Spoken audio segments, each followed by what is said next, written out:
I wasn't planning to post again this soon, but 3 days back-to-back in the same patch of forest did things to my nerves I didn't know were possible, and writing it out beats staring at the wall. I'm 33 now, a contract ecologist who mostly measures river quality and logs invasive species. The agency booked me to survey an old estate that's being rewilded, a square mile of tangled woods on the North York moors. No signal, no trails, and because of a freak June heat wave, no running water, except what I lugged in. Day 1. I hiked in Monday morning with a 50-liter pack, set up a tarp hammock beside a dry stream bed, and spent the afternoon IDing saplings. By dusk, the thermometer on my vest read 31 degrees Celsius, unheard of up here. Crickets I'd never heard before clicked like bad wiring. I marked it down, unseasonal insect activity, and tried to sleep. Somewhere after midnight, a sharp wooden crack woke me. Branch fall, I told myself, rolled over, and suffocated in the heat until dawn. Day 2. The job was simple transects, so I bushwhacked deeper, planting orange flag tape every 100 meters. Around flag 6, I noticed a different ribbon, a dull maroon strip of cloth tied in a sloppy knot to a hazel branch, same height as mine. Could have been an old survey, but I'd worked this county for years and never seen that color. I shrugged and kept going. 2 flags later, I smelled smoke. Not camp smoke, acrid, synthetic. I followed it downslope and nearly stepped into a pit.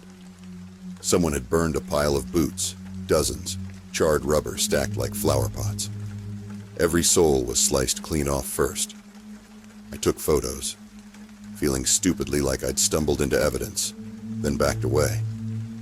The forest was dead quiet. Even the heat-mad crickets had stopped. I radioed base, no answer. Tried to text, 0 bars. The rational move was hike out, but my brain said finish the grid, prove the weird stuff wasn't related.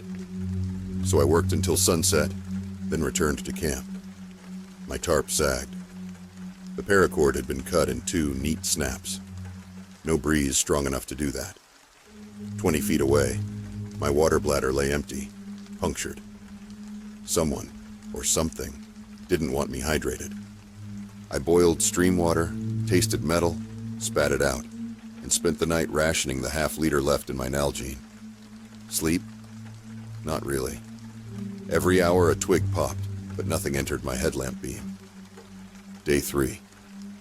Dehydrated and crusted in sweat, I broke camp at first light and aimed for the estate boundary where reception usually returns. Halfway out, I reached the section with the maroon ribbons. Now every hazel, oak, and pine wore one. Hundreds, fluttering in the hot breeze like an upside-down blood rain. I picked up speed. The forest felt wrong, air dense as syrup. Then the clicking started. Those same crickets, only closer, louder, synchronized. Ahead, the trunks narrowed into a kind of corridor. On instinct, I cut left, off course, bushwhacking until my forearms bled. The clicking followed, always just behind the next tree. I burst into a small clearing carpeted with fresh wood chips. In the center stood a man-made arch of stripped branches, lashed with the maroon cloth. Beneath it hung soles, the sliced boot bottoms I'd seen in the fire, threaded like grim bunting. No people, but footprints baked into the chips. Barefoot, adult-sized, pointing toward me. I backed out, straight into a low branch that raked my scalp. Blood in the heat smells like iron filings. I nearly fainted. When my vision steadied, the clicking had stopped. A new noise replaced it. A slow, deliberate clap. One pair of hands, maybe 20 meters away. I ran. No path, no landmarks, just downhill until my calves knotted. Reception pinged at 11 a.m. I called the duty officer, babbled coordinates, and collapsed on a fire road. 40 minutes later, a A forestry pickup skidded beside me. 2 rangers hauled me in, poured electrolyte drink, and drove me to their depot. On the ride, I described the ribbons and the arch. They traded looks, said trespassers sometimes stage ritual littering. When we returned with them at dusk, every ribbon was gone. So were the footprints and the wood chips. Only my orange survey flags remained. I filed the report, but nobody's followed up. My photos of the boot pit, corrupted, just gray blocks. Heat damage, they said. Right. I've turned down 4 field contracts since. Might go back to office work. At least printers don't clap when you bleed.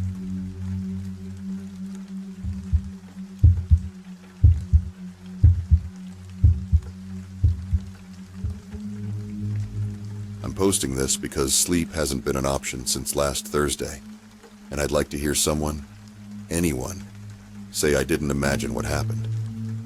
I'm a 29-year-old freelance graphic designer from York.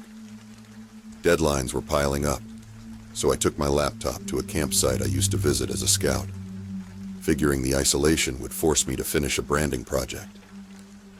It's a pocket of ancient pine about 20 miles from the nearest village. No mains power, and until last week I'd have called it peaceful, without irony. The forecast said scattered showers, nothing crazy. By the time I reached the clearing, it was just after 4 p.m. and starting to drizzle. I pitched my little one-person tent beside what's basically a logging trail, propped a solar charger on a stump, and hammered out a couple of logo revisions. Around 6, I noticed my phone had 0 bars, usual here. But the storm that rolled in an hour later was not usual. Sheets of rain, wind ripping needles off the trees, thunder like demolition charges. I killed the laptop to save battery and zipped myself inside the tent, headphones on, thinking a podcast would drown the noise. 5 minutes in, there's this snap outside, too sharp for a branch, and the tent wall pushes inward, like someone poked it with a stick. I jerk the headphones off and call out, "Hello?" No answer. Wind, rain, my heart spiking. I convince myself it was debris. A second jab, this time lower, right at my calf. Reflexes kicked. I slapped the fabric and yelled something that wasn't a real word. Whoever it was backed off. I heard squelchy footsteps moving away into the mud. I grabbed my torch and unzipped the flap. Visibility was maybe 20 feet, rain blowing sideways. I lit up the beam and swept the tree line. Nothing but wet trees and 100 flickering shadows. Still, I could feel that prickle. Being watched. I decided shelter beat bravado, zipped back in, and started stuffing my gear into the pack. You'd think I'd leave immediately, but the tiny parking lay 2 kilometers downhill, and the trail was slick as soap.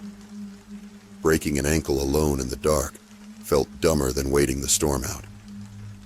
Around 9, the thunder eased. I cracked the flap to pee and heard something new.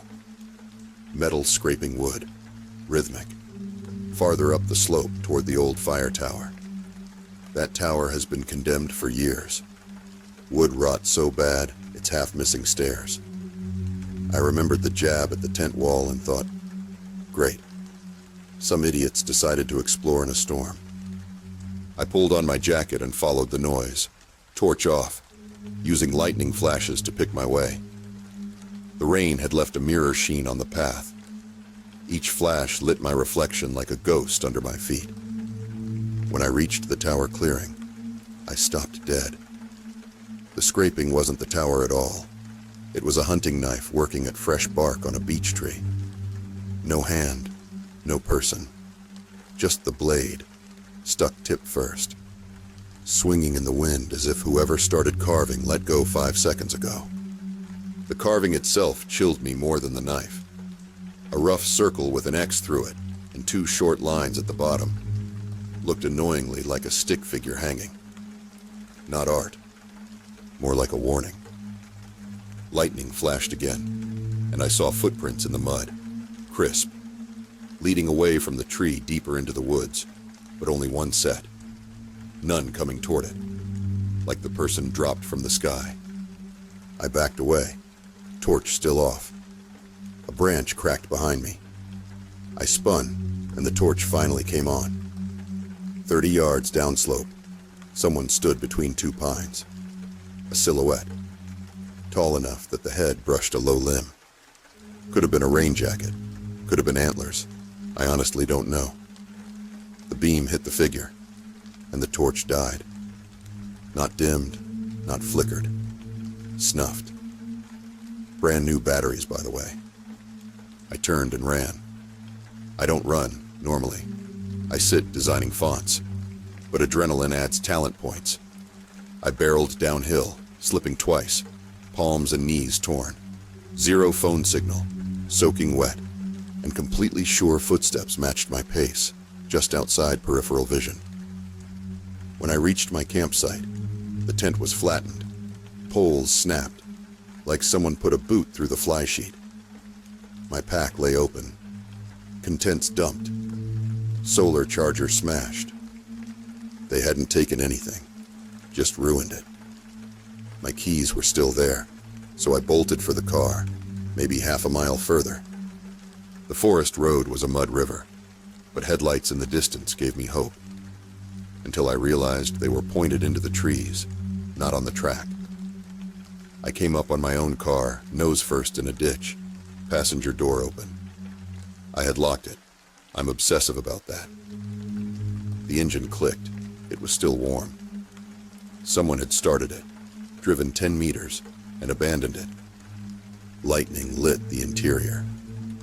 My laptop sat on the passenger seat, screen glowing blue, with a single line of text in a plain white box.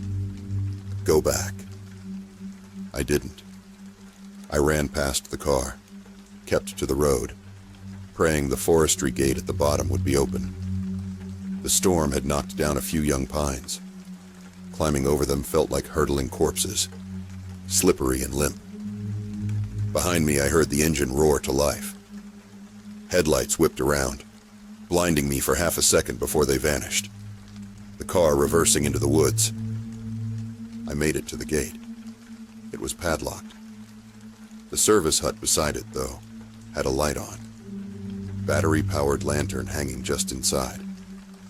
I squeezed through a broken window, curled under a metal desk, and stayed there until dawn.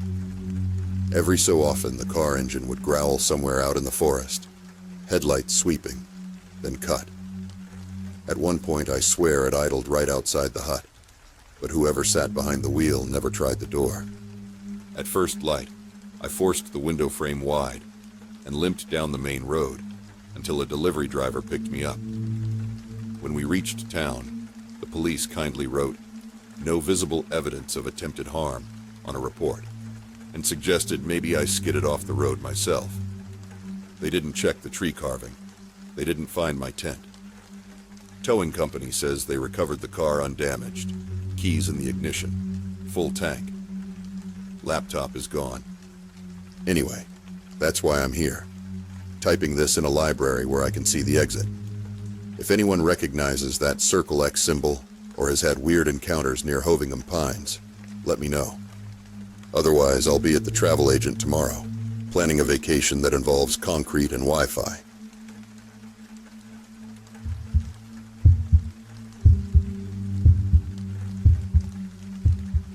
I keep telling myself the following happened because I was careless, because exhaustion warps memory. Writing it here is the only way I can sort the fragments. I'm a 28-year-old night courier. A month ago, I drew a contract to deliver medical parcels between rural GP clinics and a lab in Whitby. The run takes me through Dalby Forest after dark, a curfew zone since last year's wildfires.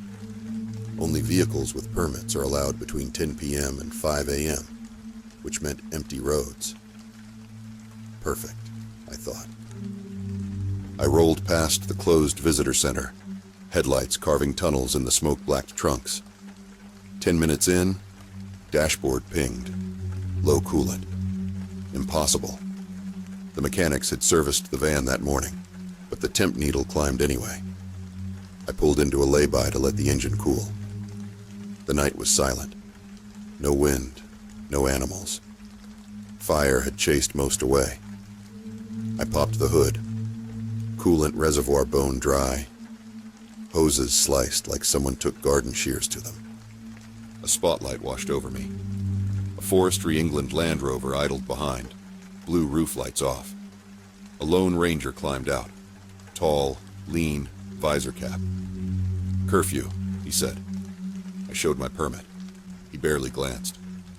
"Step to the rear, please." Tone flat as a voicemail. He radioed my plate in, at least pretended to.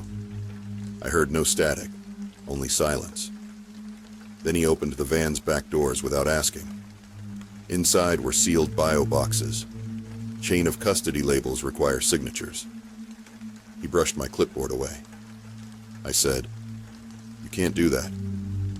He replied, "Step back." Hand on taser. He rummaged, pulled one box, weighed it like fruit, set it aside, then another. I knew the payload. Biopsy slides. Useless outside a lab. His motive made 0 sense, which scared me more than theft. He pointed to my phone holder. "Recording?"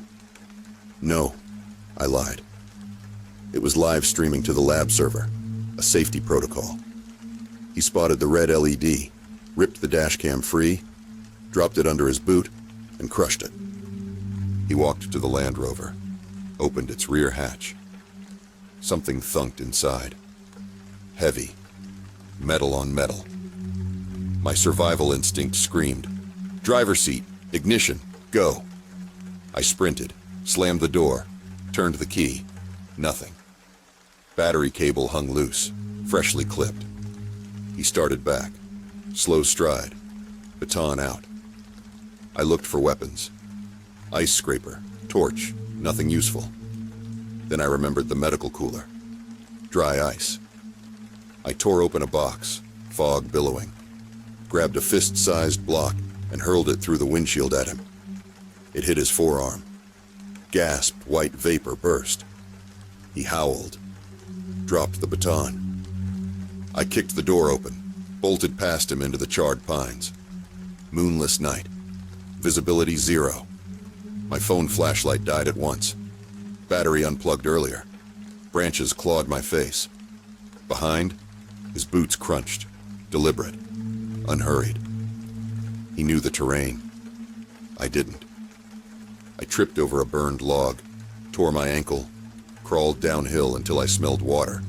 Ash-covered stream, shallow but flowing. I remembered wildfire training. Water hides thermal signatures. I waded in, lying flat, icy enough to numb the sprain. Footsteps reached the bank, paused. He muttered, "Curfew means stay put," voice inches from sane. Silence. Then the hiss of a radio, this time real.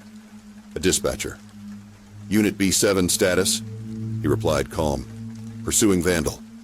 Lies stacked on lies. The stream carried his voice away. I crawled under an overhang, waiting. Sirens far off. Real police this time.